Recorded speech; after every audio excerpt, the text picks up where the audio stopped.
Welcome, listeners, to episode 29 of the Running Guide podcast, where I aim to provide informative content and interviews with elite athletes and health professionals from around the world, like in today's episode, where I'm chatting to a Kiwi runner currently living and working abroad in London. He's a 210 guy. Welcome to the Running Guide podcast, Malcolm Hicks. How you going, mate? Thanks, Aston. Yeah, good, thank you. You just relocated in London, is that correct?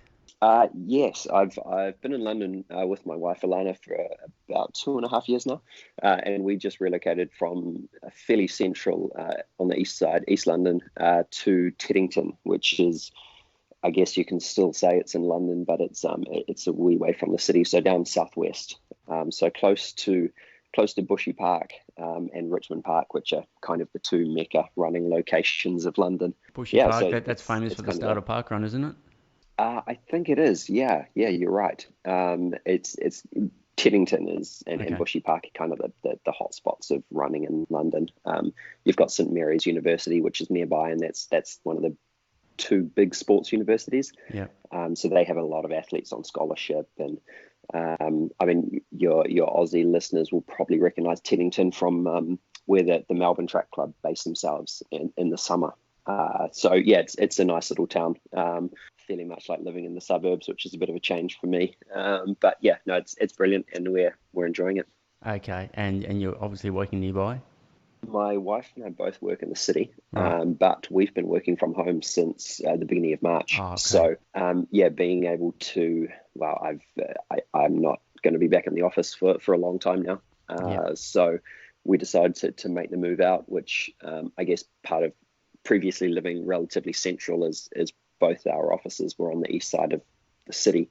So I used to run commute back and forth into the city, and that kind of, was only 20 minutes from home to the office. But, it was the tail end of my morning run and, the start of my evening run getting home. So now we don't need to be near the office, and I can avoid any sort of commute because I just wouldn't bother if it was it involved a train, a tube, and a bus, which is most people's London commutes. So yeah, it's being able to work from home has kind of allowed us the ability to move further afield and be based somewhere a bit more a nicer place to train, really. Yeah. So what is that work, and do you have flexibility on your hours?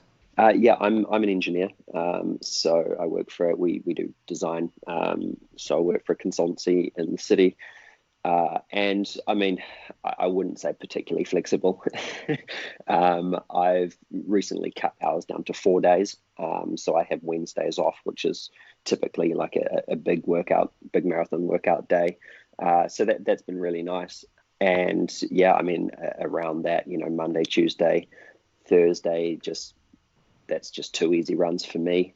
So, it's not too hard fitting it around work. Friday morning is usually a workout before work, but yeah, so it works. I wouldn't say it's ideal. It's busy, but I've managed to fit both running and work in so far, and I enjoy the balance it gives me. It takes my mind off running, and gives me something else to balance out the day. Yeah, obviously the days are going to get shorter and colder over there, with the opposite of here, which is great for us. But I saw an Instagram account back in, I guess it was August, a couple of months ago, some training in St Moritz. Tell us about that.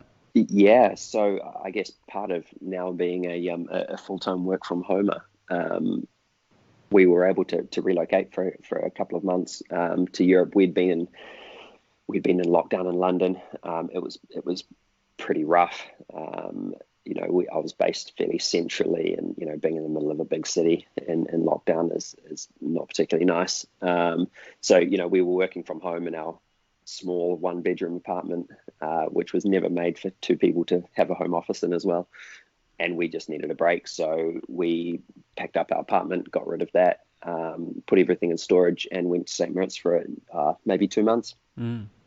And travel in Europe was opening up at the time. So, it was relatively safe. And yeah, I guess the fact we stayed in Europe instead of kind of rushing back to New Zealand at the start of it allowed us that opportunity, which was good. And it's something that I wanted to, I wanted to become familiar with St Moritz. I hadn't been before because I'll be using it in my Tokyo build-up, all going to plan. So yeah, we got over there. It was great. We just did our normal work from home, and yeah, got some amazing training in over there. Yeah, I heard it's beautiful. I've been there on holiday, but I didn't go running around the trails. But apparently, it's got pretty much everything a runner would want. Yeah, I mean, for years everyone said, what's your favorite place to run? It's always St. Moritz. Yeah, So I knew I was in for something special, but yeah, it truly is a beautiful place.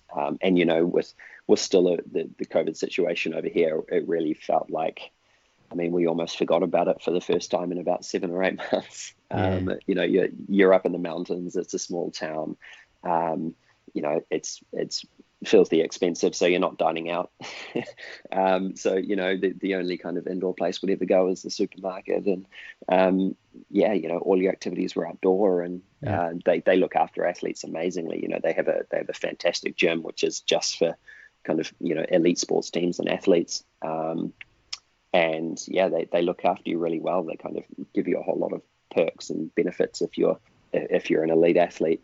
So yeah, they've really created a high altitude training hub there, which is pretty amazing. Yeah, yeah, you're a 210 guy, mate. They should be opening the door for you as you're approaching, yeah. But Well, a few more doors are opening these days. yeah, Yeah. no, that's good, mate. So it should. I saw there, if I can get you to explain that you went to Italy for 2 weeks to avoid the quarantining in London. How does that work? Is that right? Yeah, correct. So I guess when we headed to Switzerland, we thought, well, Switzerland has dealt with COVID really well this entire time.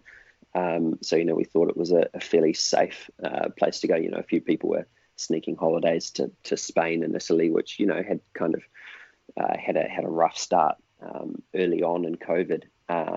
But it turns out there was a few clusters and outbreaks in Zurich and Geneva. So then the whole of Switzerland went on the quarantine list, which meant you had to quarantine when you returned to the UK.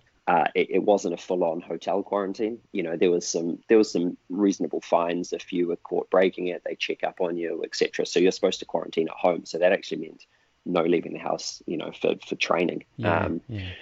Yeah, Switzerland was on the quarantine list, but it turns out Italy wasn't. So they actually, until recently, once their main peak died down, they kept their numbers really low, all through the summer. So we just essentially popped over the border because St. Moritz is really close to Italy. So we just popped down to a small town called Colico on Lake Como, and yeah, had 2 weeks there while we did our quarantine on the way home, which, I mean, I don't think anyone's going to complain with 2 weeks in Italy on Lake Como. Yes, like yeah, Como it was better than four walls in the ceiling, mate. That's for sure. exactly. Yeah. Yeah. So some beautiful running, lots of pizza, lots of gelato, and yeah, lived the little Italian life for a couple of weeks, and then headed home. I mean, it was late spring. Things were kind of starting to pick up COVID wise. We knew winter was coming, so we thought it was time to get back to the UK and get set up for the winter, because I mean, as we've found out now, everyone was heading towards lockdown again. The numbers were all increasing, so we knew we had to get home and get settled again for the winter. All right, mate. Let's run through your personal best, and if you can just sort of give us some details or stories or anything you remember about these events. Kicking off at 800 metres, 1:52.01 in Belgium, July 2011. Yep, that was in Liège, I think. And myself and Hayden McLaren, another Kiwi, just found a small meet and went out and had a fun time. But I think that was maybe the first time I came over to Europe and did some racing. So yeah, definitely not an 800 guy, but I mean, still a fun race and a memorable one. 1500, 342.67 over here, Albert Park, Melbourne. Yeah, April 2013. So 342 is not too bad. Yeah, no, that was. I've run 342 a few times. I never managed to crack that 340 barrier, which was, I thought I was a 1500 guy for a long time, but I think I ran 342 and sub 4 half a dozen times. But that was, Melbourne. No, that was Albert Park. I think the first time I ran 342 was at the Olympic Park. So it must have been the last year that racing was at Olympic Park in Melbourne. Okay. So yeah, Melbourne's delivered a couple of good times for me. Yeah. Where would you have finished in that race with a 3:42? I can definitely remember the first time at Olympic Park, which Yeah. must have been about 2011, and I was second to last.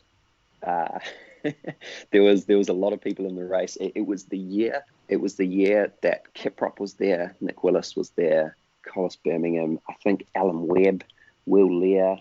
They were all in the 1500, and then it was the year that like Bernard Legat was in the 5K, Rudisha was in the 800. Okay.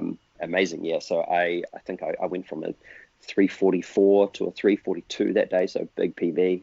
Second to last, I was throwing up for about half an hour, trying to warm down around the track afterwards. It was, but yeah, that was a special one. I remember I got a photo with Bernard Legat and Rudisha afterwards. So, for a young track runner, that was, and, competing at that level with, Olympic gold medalists in the race. And, that was a special one. Yeah, no, great memories. Yeah, 1 mile, sub 4 there, 3:59.87, Wanganui, 2012, over there in New Zealand. Yes, Just got under, mate. That was again a memorable one. I think there was maybe 5 of us that went sub 4 that day. So, and I think it was the first time for a fellow Kiwi, Hamish Carson, as well. And yeah, so we had Nick Willis, myself, Hamish Carson, and then a couple of Nick's American training partners. So yeah, that was a special race, especially to be done in Wanganui, where world records have been set in the mile and has a really a long history with miling in New Zealand. How many attempts did you have at the 1 mile, like a proper 1 mile? I didn't run many. Yeah. I think I ran 401, 4 flat. They were in Europe potentially. There's a race in Ireland that runs a mile regularly. But I think in New Zealand, I only ran once, maybe twice over the mile. So, do they give you a special trophy for a sub 4 mile, mate? Like something up on the mantelpiece? No, No. I don't think anything. No, I think they tried to. I think they maybe made some, the small caps, like the retro, the ones that cricketers wear, and Yeah. I think they made some of those, but I never got my hands on one because I've been away for a few years, so I need to chase up on that. But I think they did do a little memorabilia cap for a few of the sub 4 milers at Cook's Garden in Wanganui. Cool. 3,000 metres, 7:58.58, Wellington, January 2013. Yep, Wellington is where we always have the New Zealand 3K champs. Okay. So yeah, that was New Zealand champs. I think I was second and third a couple of times there, but it's always a good race. It's always windy in Wellington, and it's always a championship 3K, so it's never really on from the start. It's more championship racing. But yeah, I've run well a few times there, and they always put on a great meet. Would that be an evening meet or during the day? Do they do like a special evening under lights for that race? Yeah. No, they do. Yeah. So it's an evening race. And they always work it around the athletes and put on a good event. It's not the hot mid-afternoon kind of old school club racing scenario. All right, 5,000 metres, 13:37.31 in Belgium, 2017. That's moving. Yeah. That was in Heusden in Belgium, which has delivered me 2 PBs over the 5K. It's a famous 5K meet, and it's fast racing over the 5, and everyone kind of battles to get in the A race there. I think that would have been the B race that year, which I've run a couple of times, but that was my last race on the track. Okay. So finished with a small PB. It was a horrific night of torrential rain, but it was great. I didn't realize it would be my last race on the track at the time, but I guess looking back, I'm kind of happy that I finished on that note. Definitely. No, for sure, that's a great time. 10,000 metres, Zatopek, 28:58.90 in 2015, finishing in 5th spot. Was that your first? Yeah, I assume that's your first sub 29. It was. Yep, that's the only one. So I think I've only run I think I ran 2 on the track. So yeah, the 10Ks, I think that's one race I have a bit of unfinished business on. So I might be stepping back on the track, hopefully, if I can kind of, stay healthy enough. And Sure. the track beats me up pretty hard these days. So yeah, I haven't been on it much the last couple of years, but yeah, I really would like to get back and have a crack at something a bit quicker over the 10K, definitely. Yeah, no, that's a good time. I mean, without getting into a discussion about shoes, maybe the new the new spikes may not beat your legs around as much. Hopefully, yeah, certainly. Yeah, I'll definitely try them on. 5K on the road. I mean, IAAF always have this. I should call them World Athletics now. Always have this Noosa Bolt. It must be the only road race 5K that they put on their schedule. So they got you down there 14:12 in 2013.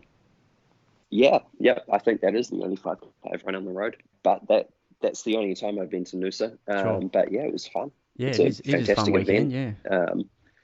Yeah. Yeah, great crowd. Some tight corners on that course, but Mm. it makes for fun racing. Yeah, so that was a great time.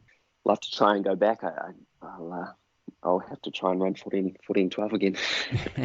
Yeah. Well, it's a great place to hang out, isn't it? That's for sure, Yeah, mate. absolutely. 10K, 29:28 on the Goldie, 2015. Yes, that was. Who did I get out kicked by? Marty Dent. Marty, eh? Yeah. He Marty, he sat on me for a very long time. Mm. And at the time I was thinking, this old guy's out kicking me with about 500 meters to go. I couldn't believe it. But he made a good move, kind of.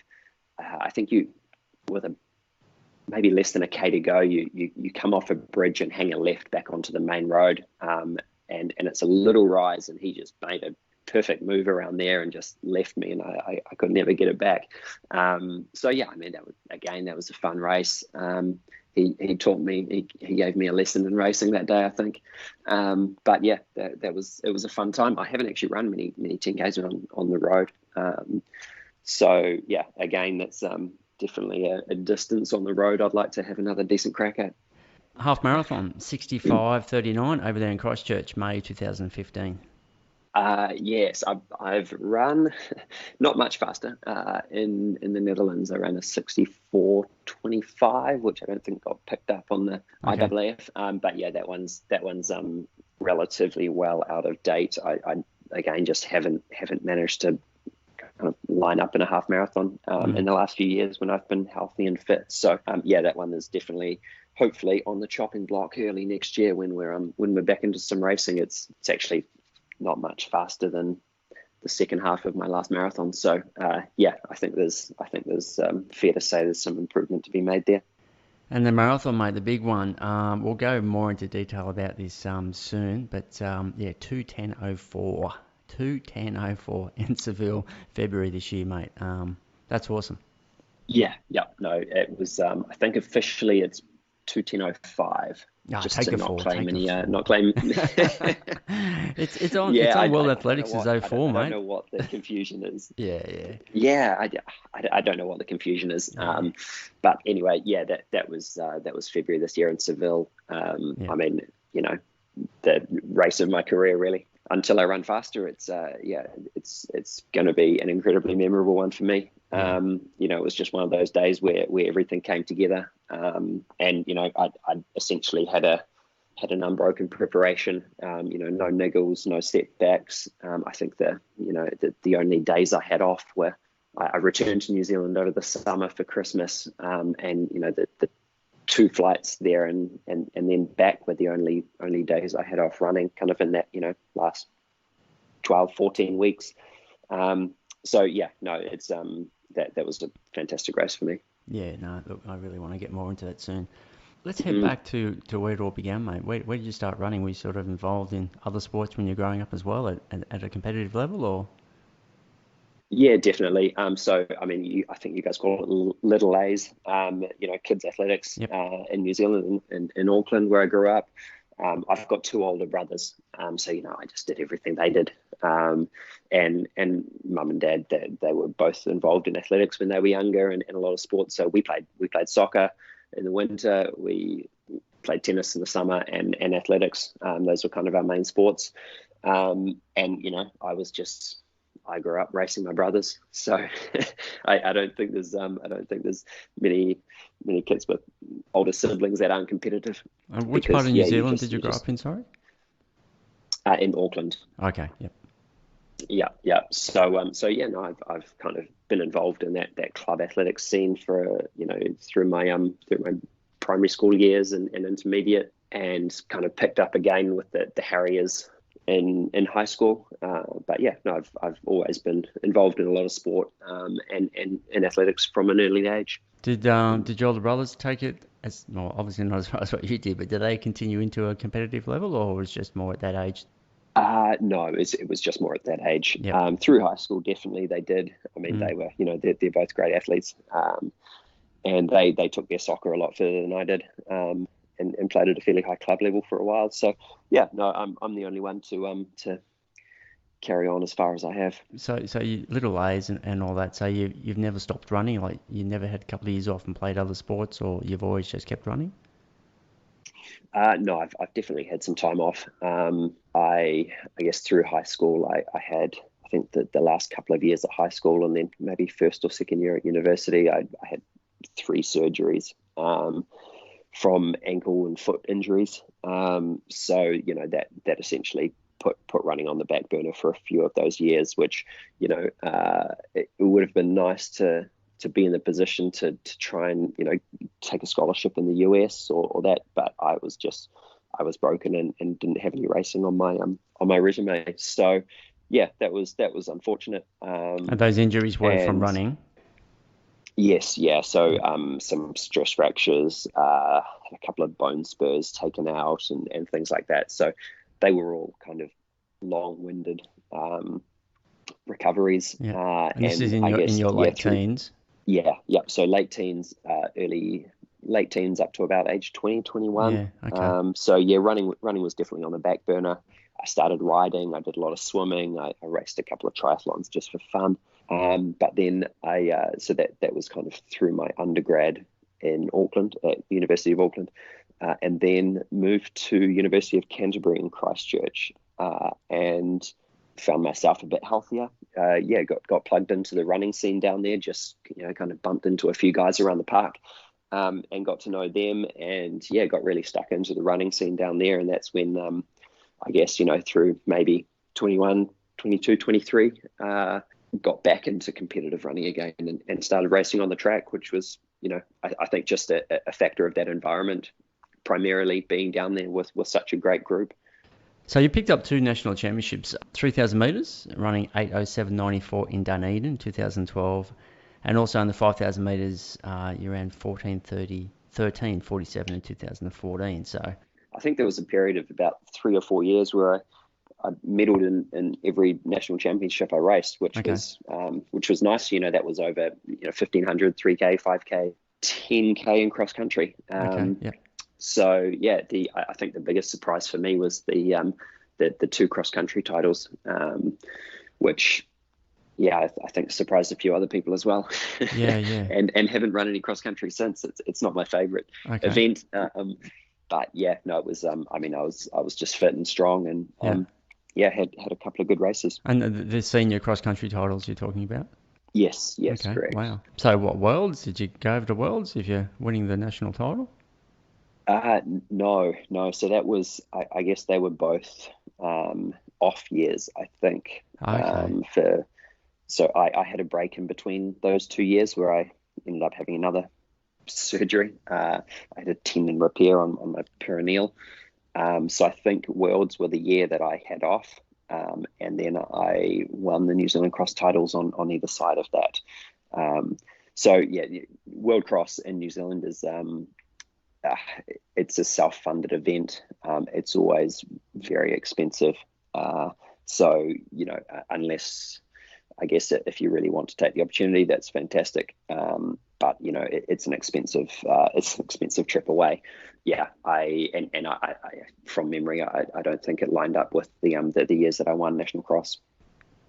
Let's just start talking about your marathoning. Now you've only ran 4 marathons in total, is that right? Yes. Yep. Yep. So Yep. four marathons in maybe the last, I think it's only about the last 2 years, really. Yeah, yeah. So I got your first one here debuted in Berlin. So that's September 18, 2:16:28. So let's talk about how you prepared for your first marathon. Yeah, just talk about how that race went and what your expectations were. And Yeah, absolutely. I actually tried to run a marathon, I think about 6 months before that, okay, but ended up, yeah, having a few injury problems. So it was a bit of a delayed start, but it was, I guess I had recently moved to London. I did a lot of my training with a guy, Paul Martelletti, a Kiwi who's been in London for a long time, and he's a 2:16 marathoner, and has run 2:16, 2:17 multiple times. So yeah, that was fantastic. I mean, there's so much to learn in your first marathon. Which I think is part of the reason I really enjoyed the experience, because I've raced on the track a long time. I've done quite a bit of racing on the roads in the Netherlands when I was living there, and yeah, I mean, it's just such a different event, and the trial and error and the learning that goes into it. So it was great to kind of get that feedback from Paul. I knew if I was kind of keeping up with him on long runs and workouts, I was in that range of 2:16, 2:17. But it was my first marathon, and everyone had kind of, well, a few people have said, just make sure you enjoy the first one.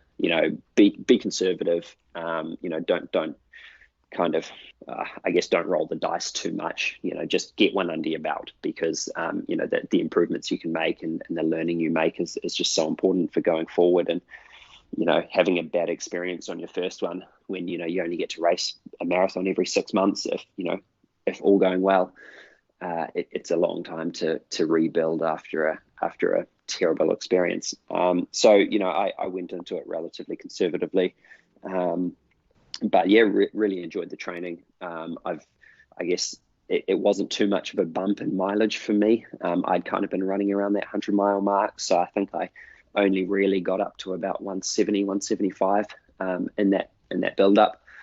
And yeah, it was great. I enjoy fast long runs. I like big long workouts. So some people find that type of stuff a real grind, but I was kind of thriving in it. And yeah, picked Berlin. My manager got me a start in Berlin, which was great. My half marathon time wasn't that great at the time, and managed to get an elite start there. It was the same year Kipchoge set the world record. I was just thinking So that. Yeah. to be in, yeah, to be in that race was phenomenal. There was a lot of hype around it, and just to be on the start line. I mean, Berlin's it's a fantastic race, and there's a lot of history there, so that was a lot of fun. And we had a big group early on. I think I was running with the lead female group, and then got to about halfway and was kind of getting itchy feet, and wanted to kick on. And myself and Julian Spence, we kind of peeled away, and ran most of the second half together.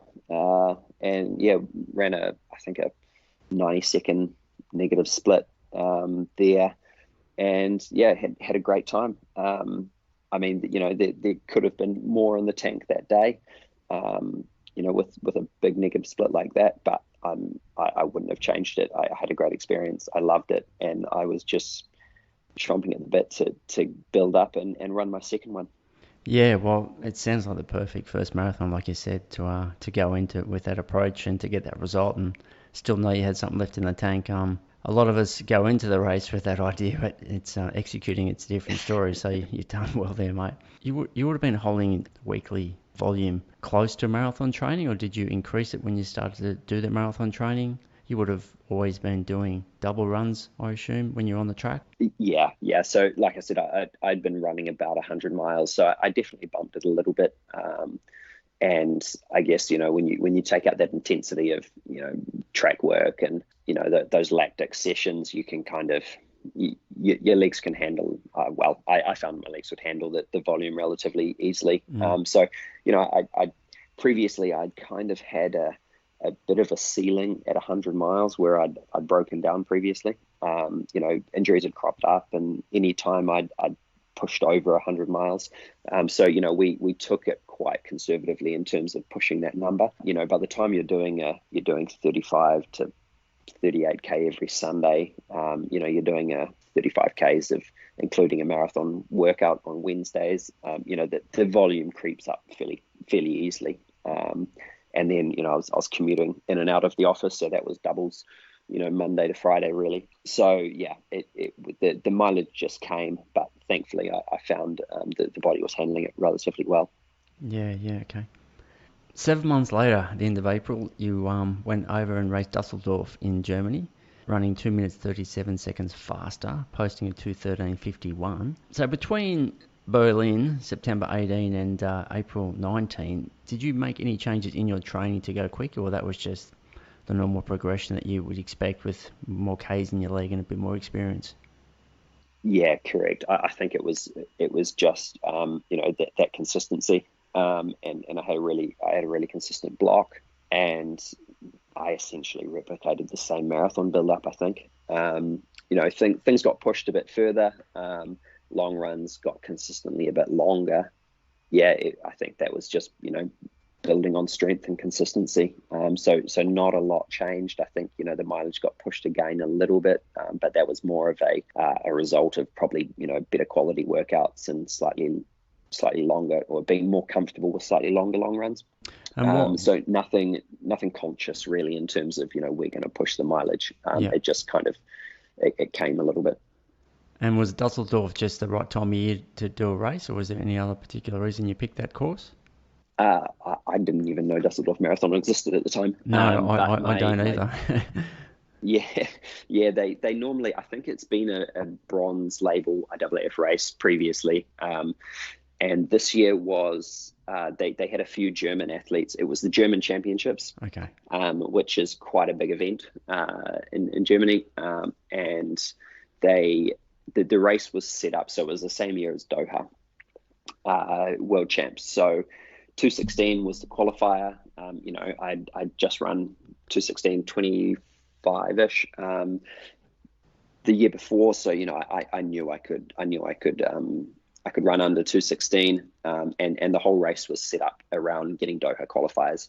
So they had a few German guys they wanted to get qualifiers, and my manager just assured me. He said, "Look, if you want to get a qualifier for Doha, this is the race to do it. It's not a very fast course.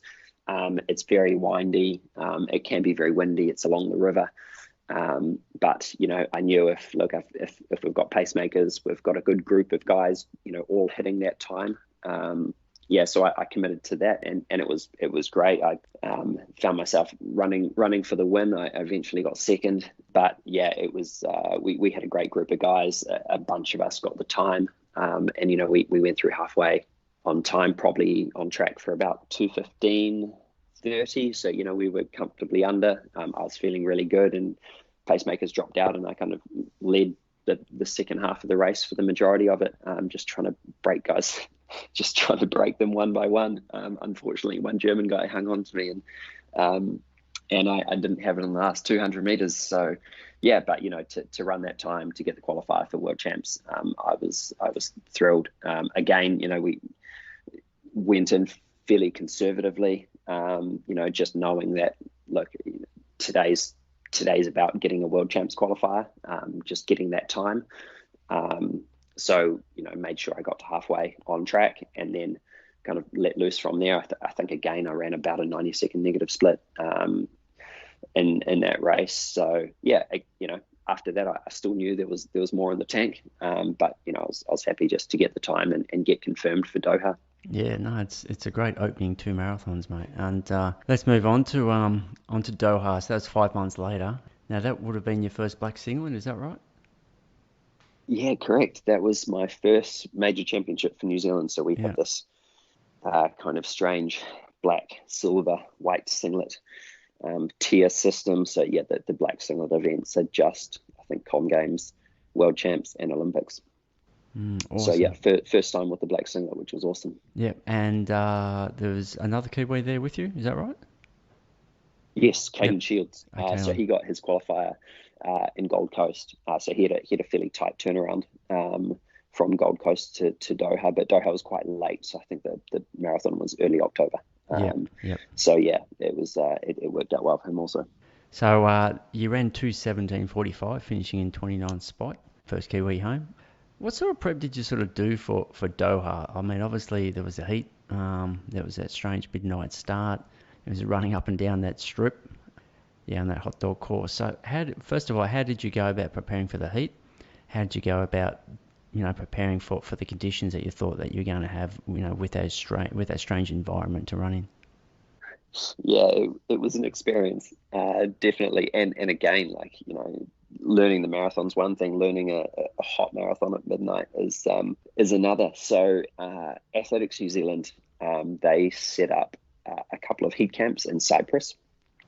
So they invested quite heavily in, I guess, the learnings, because Tokyo was going to be hot also. And they thought, 12 months out, we can get our athletes there, get a whole lot of testing, learn how they adapt, learn how they manage the heat, how they can perform in the heat, and then come Tokyo, we're not learning those things in the 6 months beforehand. We've already got a whole lot of data, and we're building on what we learned earlier. So yeah, that was great. We had the first camp, I think, was July, August. So I went out for about 3 weeks. And just kind of worked remotely and had a training camp out there. I was joined by Cameron Graves, another Kiwi who came over and was a training partner over there with me. So that was awesome. We had a great time. And yeah, so we were essentially just every run we were monitoring our hydration, nutrition, our weights before and after. So seeing what fluid loss was like.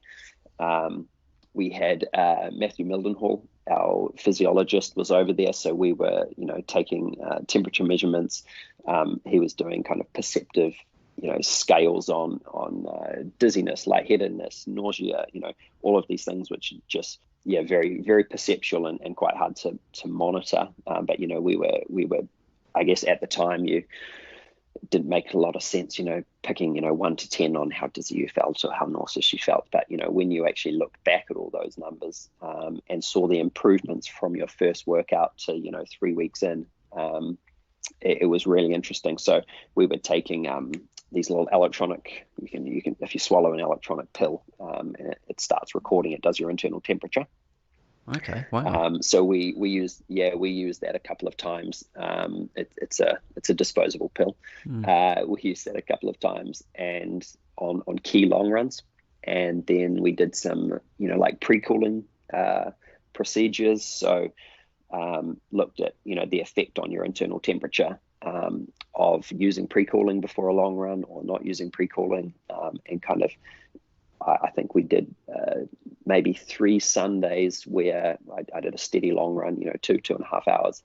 And we looked at how I performed over those 3 days, and you can kind of, track I guess the same way you have a heart rate drift, you'd have like a core temperature drift, it would just creep up and creep up and creep up. And we could look at, how high it got, how fast it got up there, and, then the influence of pre-cooling and the delay that produced in terms of your increase in core temperature. So yeah, we did quite a lot of testing and monitoring while we were there. So what sort of temperatures were you running fantastic.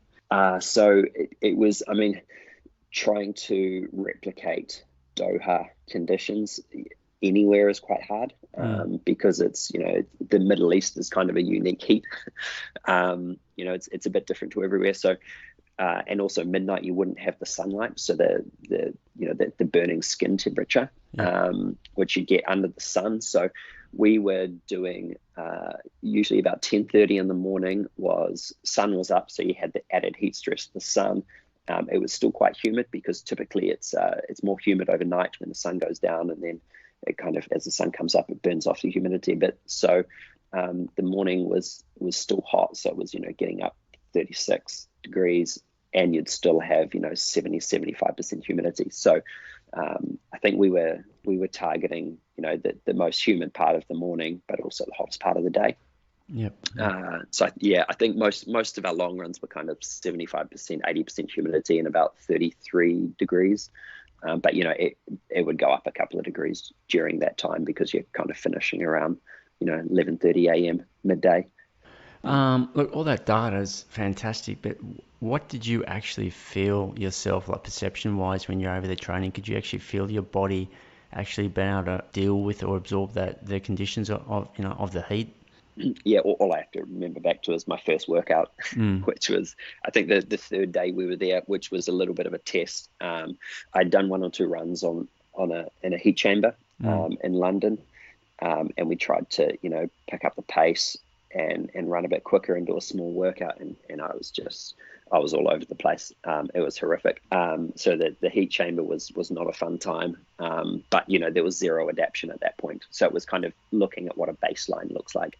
And then we did our first workout on I think on maybe the 3rd day, maybe the 4th day when we were in Cyprus, and that was pretty horrific. Just dizziness, lightheadedness, nausea. Obviously we kind of stopped before it got to any risky point, but it gave us an idea of what it was like trying to perform in that sort of heat. But then by 1 weekend, so I did my first long run, probably day 6, day 7. I think it was 2 hours 15 maybe. It was steady. We were running kind of 320s, 330s for the last 10k, and I felt great. So just within that short period, I noticed a huge change in adaptation, and that kind of fit with the data, and what we understood from adaptation, that within 5 to 6 days you should be seeing some fairly good adaptation to the heat. So yeah, I noticed a huge change, and from there, definitely some small improvements, and workouts got better. But I think that was also, learning, nutrition and hydration beforehand and during, and how to manage that correctly. So yeah, no, definitely saw improvements just massively within that first week. Yeah, no, it's very fascinating, isn't it? It's amazing how the body can adjust so quickly with, I mean, you could probably do that without the science. It's all about what your body would actually adapt to by itself without actually having like pre-calling and getting the science right with the nutrition and the hydration. Yeah, it's very interesting. I mean, just immersing yourself in the conditions, Yeah. you're going to adapt. But it was nice to see some numbers behind it too. Oh, of course, that's what it's all about, definitely. And also, like the Aussies were doing, and Julian, that was all about getting data for Tokyo, for sure. Yeah, absolutely. Tell us about the race. How did it go? And what were the hours leading into it? Starting at midnight, it would have been strange. Eating and sleeping patterns would have had to been adjusted. Did you adjust that leading into the race? I mean, there's so many little facets there to sort of go through. Yeah, so we spent another kind of 2.5 weeks in Cyprus before. So we headed straight from Cyprus to Doha.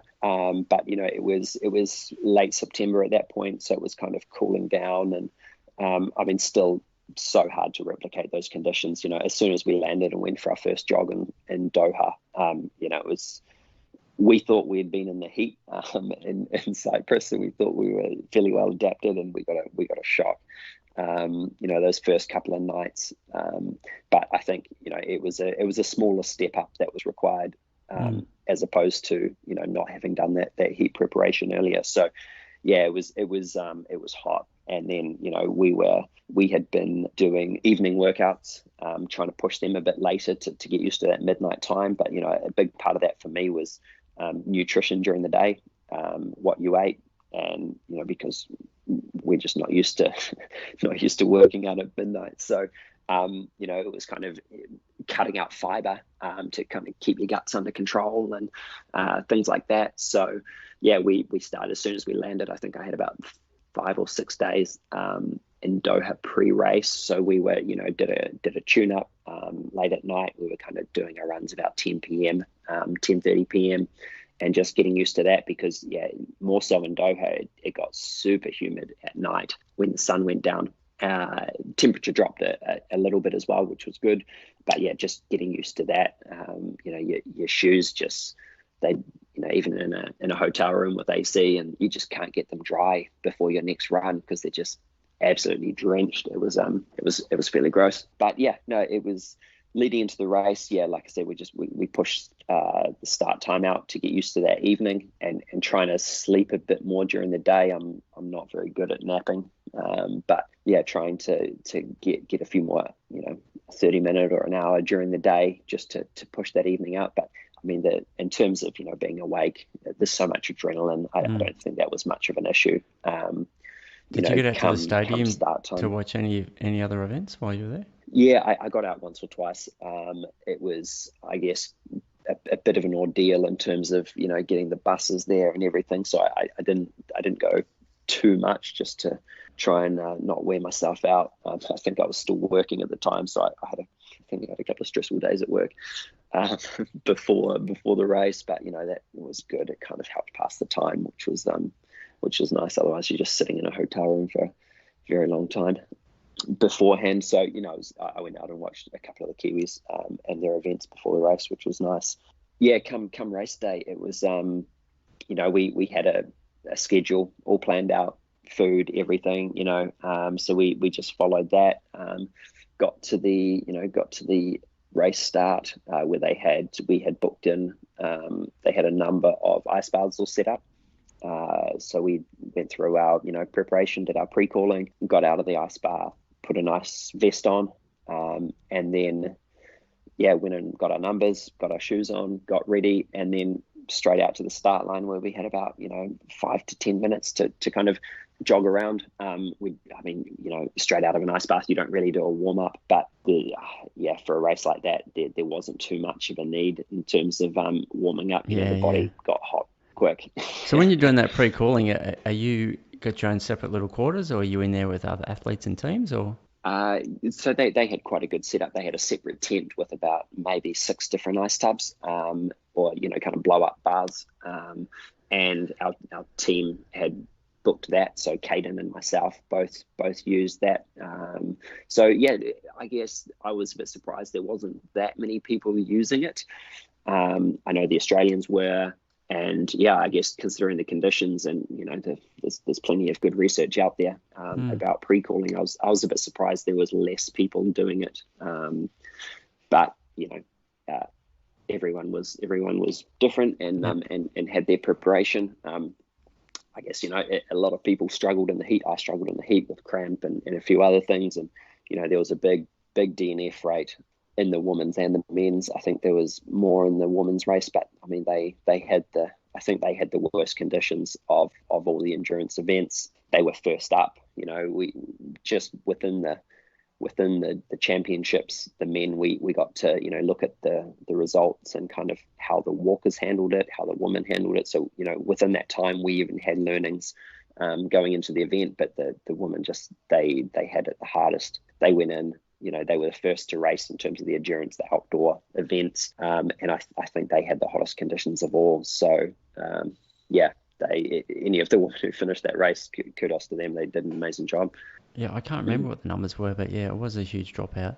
All right, let's go through the race. So you had your pacing strategy, you had all your nutrition. Were you picking up ice along the way, like? So everyone kind of handled this one differently. There were stations, I think must have been about every 3.5K. So we had our team handing us, bottles and nutrition and things like that. Some people were kind of picking up, frozen scarves or frozen hats and, little packs of ice and things like that. I just picked up a bottle of Morton, which was straight out of a chiller. So that was ice cold. And I just got what I decided in terms of cooling is I just got so I picked up 2 bottles. I got one, maybe 750 ml of ice cold water, which I just dumped over my head.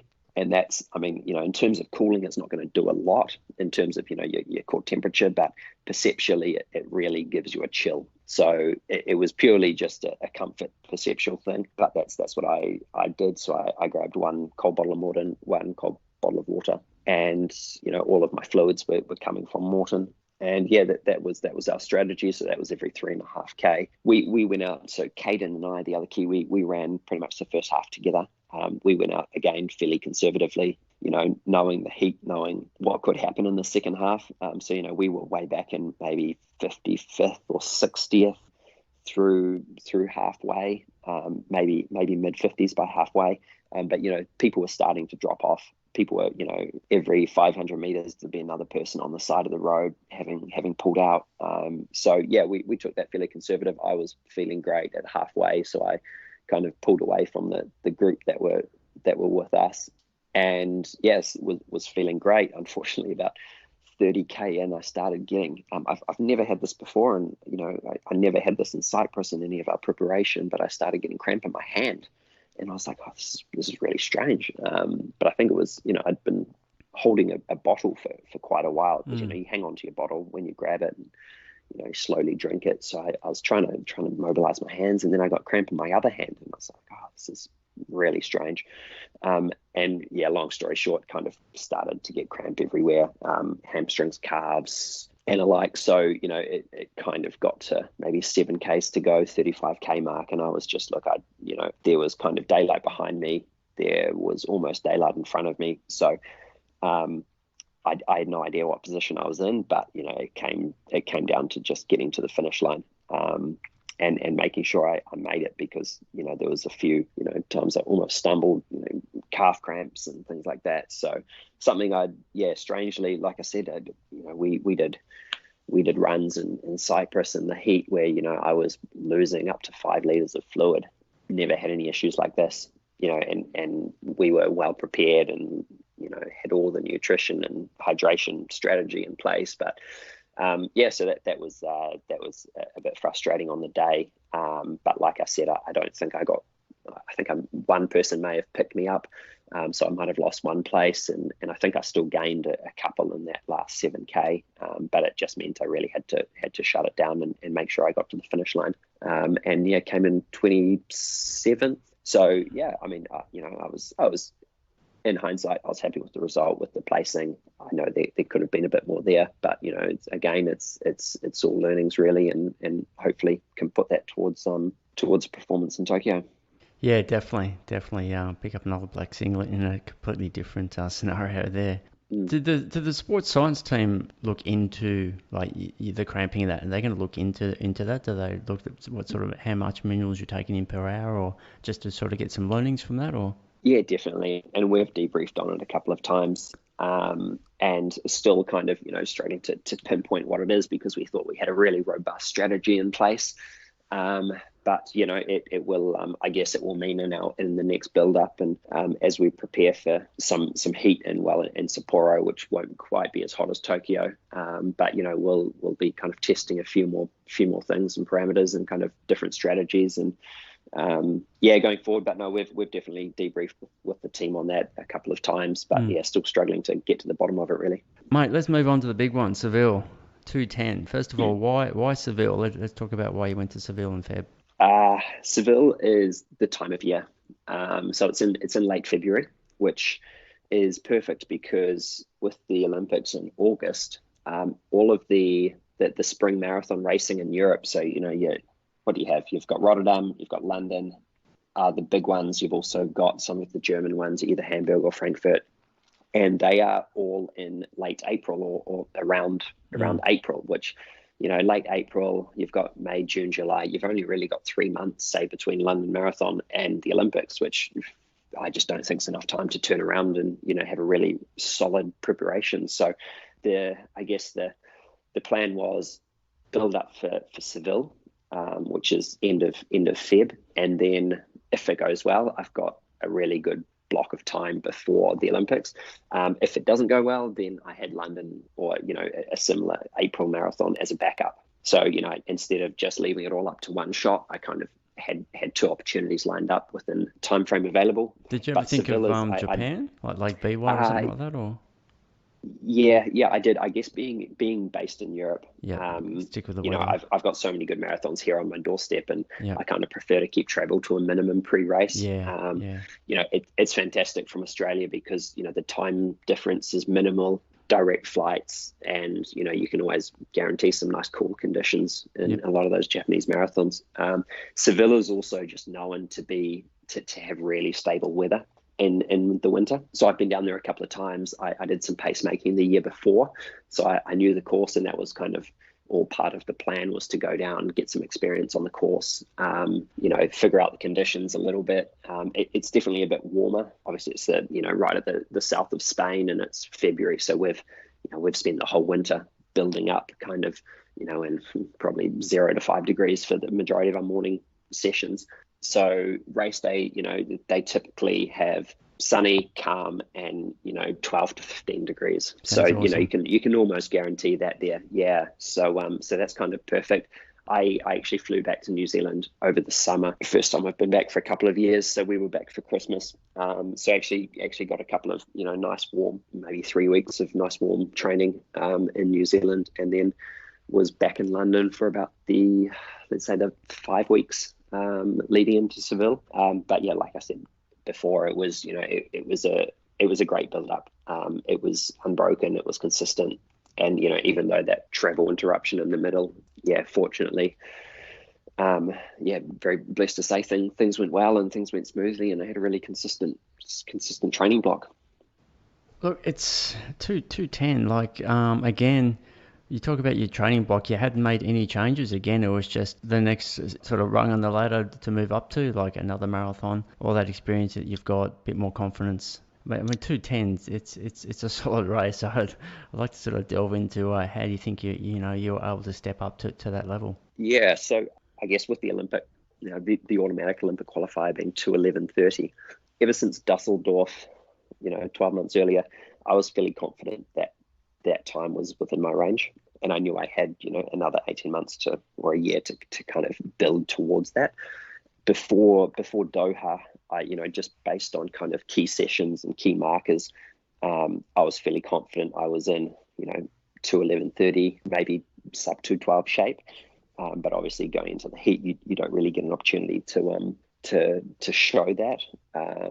And I guess that one of the main differences we made is my long runs. So I had probably, let's say of the 12 weeks pre-race, I probably had 9 weeks where I was running 38 to 40K on a Sunday. And that was, whereas previously I'd kind of done maybe 2 key long runs that were in that 40 to 42K range. That sort of, in the ballpark of 40K just became my standard Sunday. And it was never a jog. It was a steady run. It was a, steady run with 2x5K at marathon pace at the end. Or, there was a block of 10 miles in the middle that were 3:15s or, something like this. It was kind of, it was a workout. But that was every Sundays. Week. Yeah. Well, yeah, essentially. So probably, eight or 9 of those 12 weeks. So yeah, I really focused on that being a key day. And then I have Monday and Tuesday, which are essentially just recovery days. So they're 2 easy runs. And then I get ready for a Wednesday workout. So I think on the back of that, I gained a lot of strength. And then I noticed my Wednesday workouts, which are kind of, they'll be a classic is kind of, let's say 5x3K off a 1K float. So, high volume sessions and fairly continuous. So it'll always have a float. And I just noticed those progressing really well as well. I think on the back of really putting the quality into those Sundays. So that was probably the biggest change. The mileage bumped again. I think my biggest week was about 195. So, there was a lot of weeks at kind of 185 to 190K. And that just became, again, that was just really on the back of consistently having that Sunday a bit longer and then getting a bit more quality on the Wednesdays. So it wasn't a conscious, we need to bump the mileage again. It just kind of naturally happened when I had a bit more quality in those 2 days. So yeah, I essentially just my 2 workouts are Wednesday and Sunday. Sometimes I would try and do a smaller speed session. So, maybe something light, but like 5x1K on a Friday, or some fartlek just to kind of keep that leg turnover going. But, I was finding, with such good quality on a Wednesday, I just wasn't ready to do those workouts on a Friday. So, I'd do a medium long run, or I'd do some hill, some short hills or something to keep that mechanics there. But yeah, what we found is we ended up just dropping the Friday workout because, Wednesday and Sunday were going really well. And I just wasn't recovered. So yeah, when those 2 days got bigger, I needed more recovery, obviously. But I think that was a good formula for me. No, definitely. And were you running with a group? You had a good little group to train with over there, or? Not really.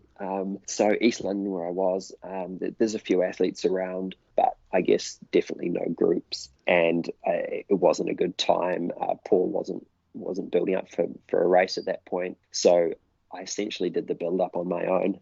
And when you're fitting training around work hours, you're very strict on what times you run and where you run, because you've got to finish at work and you've got to be at work by this time. So yeah, fitting in with a group when you're training around work hours is pretty difficult. So yeah, I mean, unfortunately, the majority of it was on my own. Yeah, which is hard.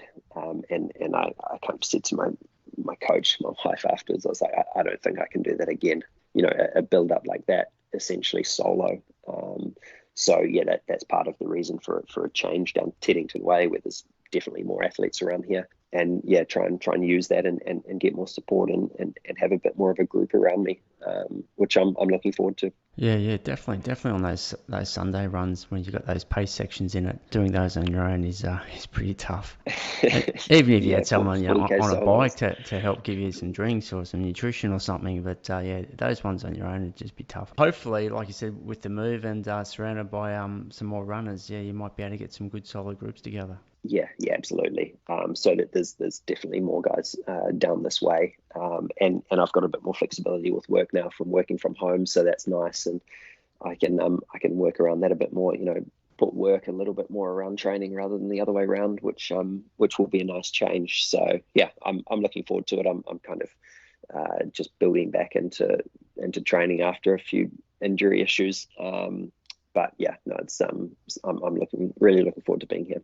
Now let's talk about your race nutrition. Obviously, running from the track into road marathon, nutrition becomes a big factor all of a sudden, something you need to put a lot of thought into. You've had some really good marathons there. Is that something you've had to work on, or is it something that hasn't really caused you too many problems, or like what is your current formula for taking in the fluids and nutrition on race day? Yeah, thankfully it's not something I've struggled with so far. I take Morton, and I haven't really changed that. So is that the gel, the drink, or the gel? The drink. Yeah. I find the gels very, very thick and kind of hard to, you've almost got to chew them rather than swallowing them. So, I like getting some fluid, and I just, to be honest, I haven't tried many things, but I haven't had any problems with Morton, and I really like it. So yeah, I've stuck with it. And yeah, I mean, it's I take the 320, which is the more concentrated version. So over the marathon, you don't take on much fluid at all, but it's just enough to kind of offset a little bit of the loss. So you're not going into too much of a you get slightly more efficient the more dehydrated you get, but obviously that only works to a certain point until the dehydration effect starts negatively impacting. As you dehydrate, you get a little bit lighter, so you technically get a little bit more efficient. So yeah, you want to take on some fluid. That's probably maybe around a litre over the 2 hours, bit over 2 hours. So you're just picking up your 5K bottles and drinking to how you feel, or is there a certain amount that you want to drink? I essentially generally take 2 sachets over the length of the marathon. Okay. So that's about 80 grams an hour, roughly. Yeah, so that's what I do, and that's 2 sachets with 500 mils each. So yeah, a litre over that time. So I generally try and take it all on, and haven't had any issues getting it down. In Sevilla, I actually missed about 4 of my bottles.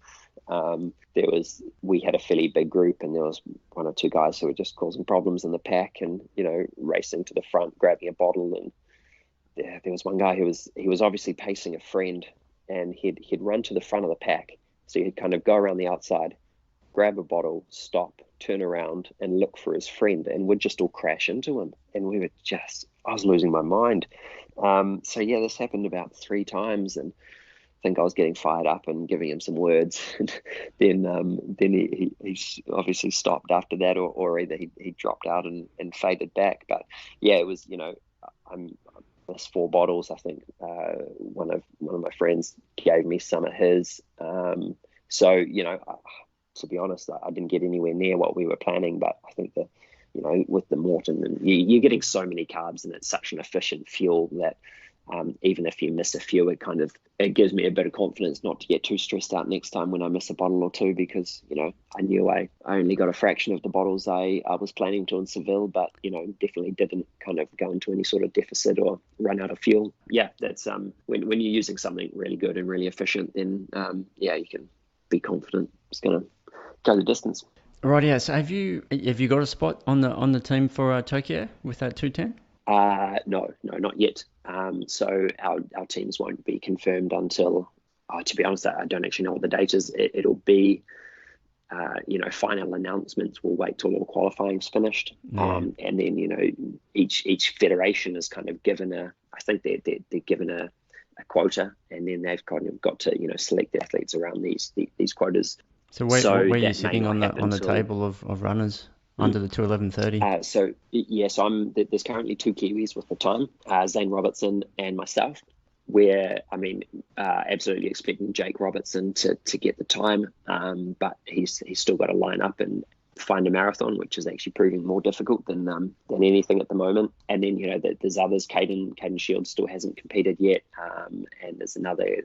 Yeah, there's Dan Jones. He's another 2:16 guy. So, there's still definitely more guys to race. We have 3 spots. Hopefully, we'll be able to fill them.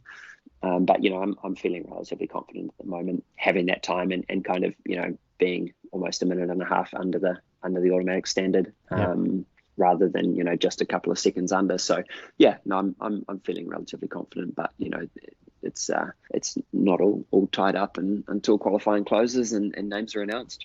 So all going well, it's August next year is the marathon, is that right? Yes. Yep. So what would you do? Would you do another marathon before then? Well, the plan was to be racing in Valencia, so that's in the beginning of December. Unfortunately, I won't be racing there. I've had a bit of a groin abductor issue, which has cropped up a few times over the summer, and I just wasn't getting in the work that I need to be ready to run Valencia, and kind of pushing and being a bit risky to make a start line at this point. Just there's no need. So I won't be racing Valencia, which kind of means that I probably won't get a marathon before the Olympics, mainly because all the majors have been moved until the autumn. So October. Seville has just been postponed until the autumn. Actually finding a race in Europe is going to be quite hard if I wanted to do something in the come springtime. I think Houston is the other one that's also in February. That's been postponed, I gather. So it's. At the moment, thankfully, fortuitously, I've got the qualifier, so I don't need to be kind of frantically trying to find a start line. And at the moment, I just need to, my goal for the end of the year is just to get healthy and get back to being consistent, because I think the consistency over the summer is just what I've really missed. I had a month or two off with this issue initially. I did a lot of cycling. I had a great training block in St. Moritz, and then since then I've kind of, issues flared up a couple of times. So we've just stepped back, taken the pressure off, trying to get ready for a start line, and just plan is to get healthy, get consistent, and get that mileage back up again before January 1st. Hopefully things are all on track, and we have a really solid plan in place. Yeah, well, it's certainly a better position to be in. With having that qualifier, it'd be tough to be the runners, as you mentioned, that still have to try to find a marathon to qualify in. And so many guys missed their opportunity. Like, everyone was lining up for a London marathon in April this year. I knew a lot of guys getting ready for Rotterdam, and just all of those big spring marathons. So many guys missed out, and it's heartbreaking for them, because they'd committed just as much and put massive training blocks and big sacrifices in place to get ready for their Olympic qualifying opportunity. It's heartbreaking for all those guys to miss out. Hopefully everyone gets their shot and gets their opportunity come early 2021. Did Caden not have an option to race in London that was just on a few weeks ago? I'm not sure. I think they prioritised all of the athletes who were the elite field who was confirmed in April. Oh, okay, right. So Caden wasn't in that field. So I think they prioritised those athletes. There was definitely additions, but it was all confirmed quite late. So it was kind of only confirmed 7 or 8 weeks out. So some athletes were kind of caught on the back foot a little bit.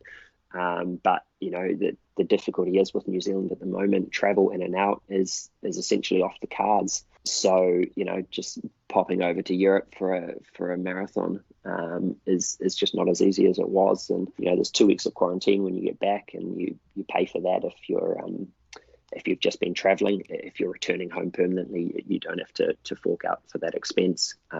But yeah, it's, government guidelines are essentially no international travel is recommended. So yeah, it's a difficult one for athletes there at the moment. They're in a bit of a tricky position. And that's, I guess, that was one of the reasons we decided to stay in Europe, because, even though you've got a much worse situation with COVID and a much more difficult lockdown and more restrictions on life here, I think at the end of the day there is a little more flexibility and the ability to kind of get away to St. Moritz and there are still some racing opportunities going on here with elite fields, with London and Valencia and things like that. So that's, I guess, one of the reasonings we had for staying. You spent a bit of time over the Netherlands racing and living. What was that to do with a work opportunity and a new place to live and train, or? So we, my wife and I, probably close to 5 years ago now, we headed to Europe. We kind of had the intention of not going to London. We knew what London life was like, and we knew a lot of people there, but we wanted to do something different. And I love the Netherlands. It's a fantastic country. They have an amazing kind of quality of life, and so we found we went over without jobs. We found jobs relatively quickly, and yeah, we loved it. It's an amazing place, an amazing country, and yeah, loved it. They have a fantastic racing scene as well. So they have some, not so many track races. A lot of the track racing, there's a big scene in kind of Belgium. But they have some great road racing. So, if you look back at the history of all the road world records, they've all been held in the Netherlands at some point. So you've got a couple of the big athlete management agencies are Dutch. So, Kipchoge's manager, Bekele, they're all part of a Dutch agency called Global Sports.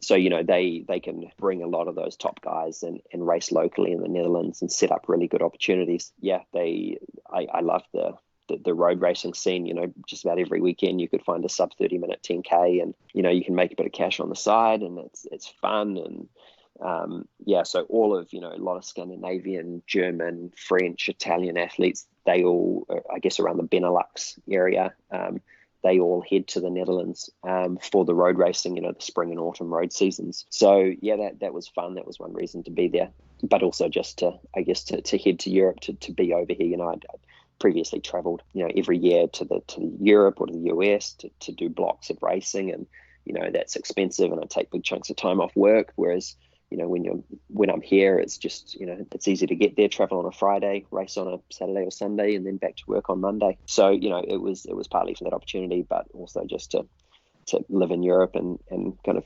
some additional work opportunities over here as well.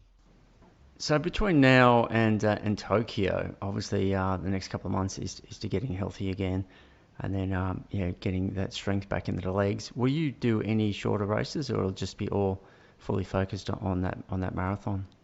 The goal is to do a bit more racing. I mean, it's going to be more a matter of what's available, really. But even over the summer here this year, we saw quite a bit of racing go ahead, under the conditions. So I'm fully expecting there'll be more road racing, and come the spring 2021. It'll be quite nice to not focus on a marathon. I guess I haven't been able to do much other racing in terms of distances because I've run 2 marathons a year, and all of your prep is focused around those. So I'm definitely going to line up 1 or 2 half marathons, all going to plan, and have a crack at a good time there.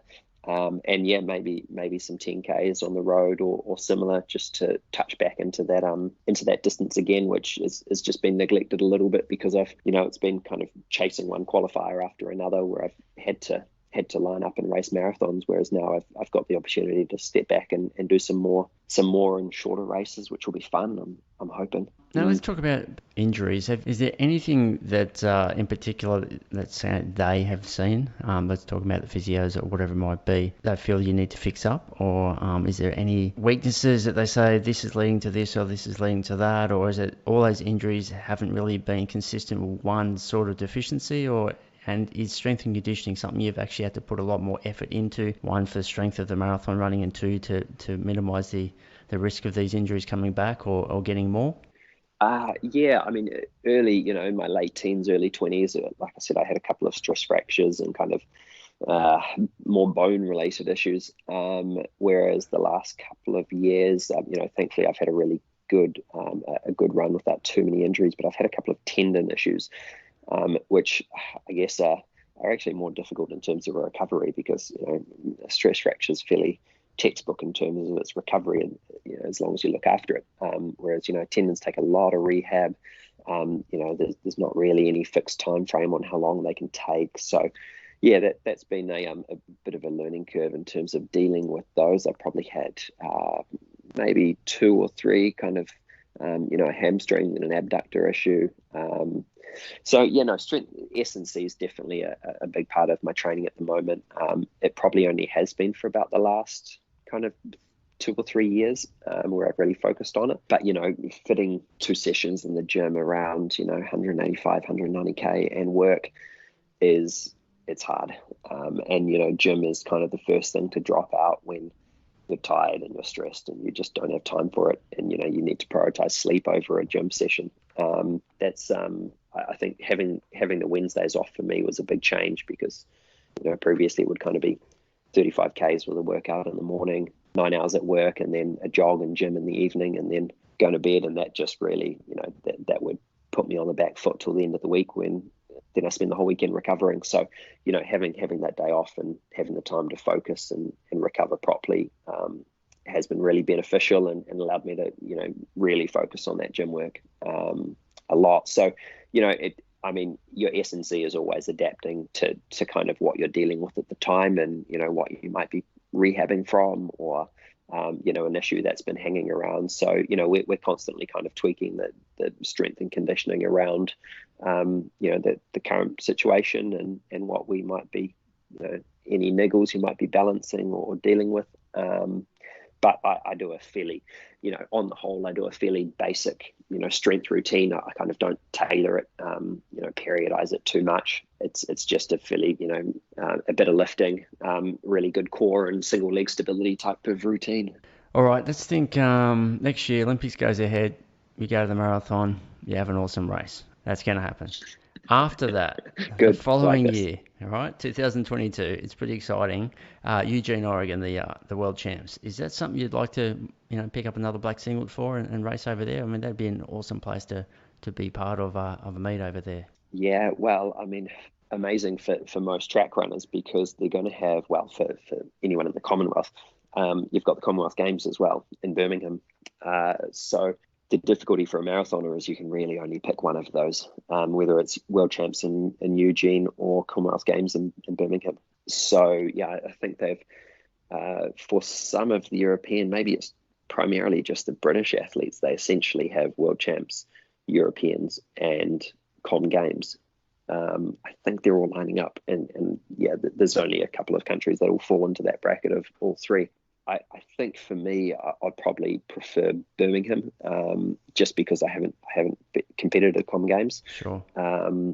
Yeah, so Eugene would be amazing. It's a track and field town, and it would be amazing to race there. But I think I'd be leaning towards Birmingham at this stage. Just I've had one World Champs in Doha. Fingers crossed, the Olympics, and to be able to tick off the Commonwealth Games as well would be fantastic. Yeah, no, that makes a lot of sense. So what month of the year would Birmingham be? I'd have to have a look at this. I think they've got World Champs a little bit earlier. and then Birmingham is after. So the World Champs may be I got Worlds in July-ish. July, yeah. Yeah, World's July. I think Com Games might be August. But yeah, I'd need to check up on that one. It's Yeah, okay. it's a bit far in the future to be Yeah. pinning dates down at the moment. Yeah, no, that would be a nice triple black. Yeah, yeah. Worlds, Coms, and Olympics, mate. That would be fantastic. Mate, you got yourself obviously going to get a good group of runners over there around Bushy Park. Are we ever going to see you back home in New Zealand, mate, sort of chasing sheep around the paddocks in gumboots, or like what's the long term future? You can't be away from home forever. No, no. Yeah, it's I guess with the Olympics being pushed out a year and then kind of COVID throwing curveball, it's changed up our plans a little bit. But I mean, New Zealand's always home. Mm. So no, we'll definitely be back. When that is, I mean, your guess is as good as mine at the moment, to be honest. Mm. It's something we try and reassess every now and then. But yeah, I mean, at the moment, Olympics is the goal. We just need to get that out of the way, and then kind of see where we are from there. I mean, we love living in Europe. It's fantastic. I'd love to live back on the continent again. It's just I mean the travel and the lifestyle is amazing. And we love it. We love exploring Europe. So, yeah, I don't know if we're quite finished here yet. But until we know we're in Europe till after the Olympics, and from there we'll make some more decisions going forward. But New Zealand's it'll always be home. So it will be home again. I think my mum will be pretty happy I have to remind her that every now and then. Sure, definitely. Yeah, there's some pretty awesome trail races over there too, mate. So when you get sort of slow like the rest of us, you can jump in and run some mountains with us. Is that something you'd ever consider doing? The ultra trails around New Zealand? Uh, I don't think I've ever had too much of an inkling heading that way. I was listening to a podcast on with Jonathan Wyatt, just absolute Kiwi legend of every discipline possible. No, I mean, I think that the trail running would be fun. Any of the real mountain stuff is probably definitely out of my wheelhouse. I lived in the Netherlands for 2.5 years, and I lived in East London for another 2.5 years, and those are both very flat places. Yeah. So, I used to have to catch the train and head up north of London to a place called Epping Forest to run any hills.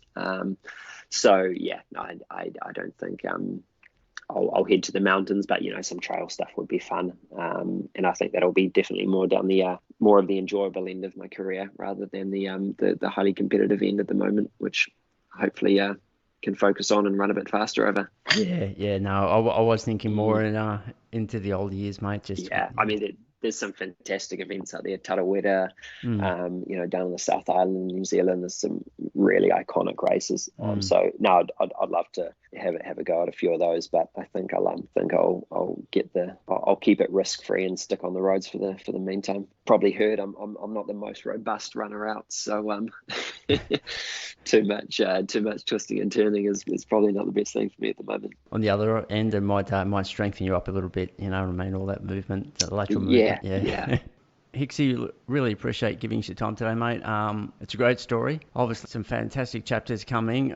Really looking forward to seeing how your prep goes and seeing you pull on that black singlet over there at the Olympics. We're all hoping as much as you that Olympics goes ahead, but I think it's looking more promising than ever. So I'm fingers crossed that it is going to go ahead, mate. And hopefully you get on top of those injuries, get healthy again, get that prep going, get some good racing, get that speed back in the legs, and go over there to Tokyo and just crush it, mate. So all the best for that, mate. Yeah, fantastic. Thank you, and appreciate having the chat and having the time to reminisce on a few races and events in the years gone by. But yeah, like you said, absolutely. If anyone's going to get it right, I think we can trust the Japanese organising committee to make it happen. So yeah, I've got faith in them, and still crossing my fingers in the background. Yeah, and I think it's going to be more special than ever just because of the delay in the COVID whole thing. I think it'll be something really, really special. So yeah, like I said, mate, looking forward to seeing you there. Maybe rubbing shoulders with a couple of Aussies and see what happens at the end there, mate. Maybe we'll see you toe the line back here in Oz, soon too.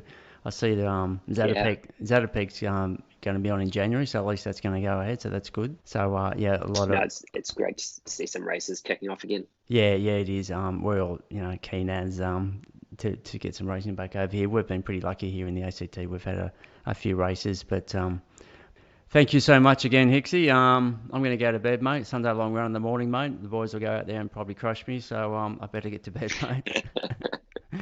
Good work, good on you, and All thanks right. again for the chat. Thank you, mate. Bye, mate.